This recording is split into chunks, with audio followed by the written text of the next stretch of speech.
కన్సల్టెన్సీకి డబ్బులు కట్టి ఎంతో $6,500 something what ever the money కట్టేసి అమెరికా వెళ్తున్నాడు. అది యాక్చువల్గా ప్రాసెస్. అట్లాంటా ఎయిర్పోర్ట్లో ల్యాండ్ అయిన తర్వాత ఎవరైతే పోర్ట్ ఆఫ్ ఎంట్రీలో ఉండేటువంటి ఆఫీసర్ ఎవరు ఉంటారో ఆయన వెంటనే టక్కున పాస్పోర్ట్ తీసుకుని ఒక ఎన్వలప్లో వేసి వేరే సిబిపి ఆఫీసర్ దగ్గరికి పంపించారంట. సో లోపలికి వెళ్ళిన తర్వాత అతను వెంటనే ఫోన్ లాగేసుకున్నారట.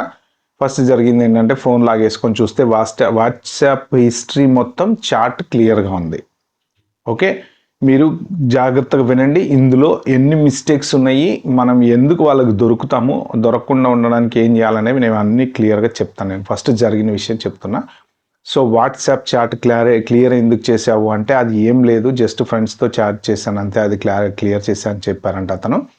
సో ద నెక్స్ట్ ఏంటి అంటే నీ ఈమెయిల్ కాన్వర్జేషన్, క్లయింట్కి నీకు ఈమెయిల్ కాన్వర్జేషన్ ఉందా అంటే అతని దగ్గర నో ఈమెయిల్ కాన్వర్జేషన్. జనరల్గా H1B రూల్ మీకు తెలుసు కదా, మాకు ఈ పర్టికులర్ స్కిల్ సెట్కి పర్సన్ దొరకట్లేదు అని చెప్పేసి ఈమెయిల్ పంపించో లేకపోతే మనం CV అప్లై చేసో there is a communication between the person and the company డెఫినెట్గా.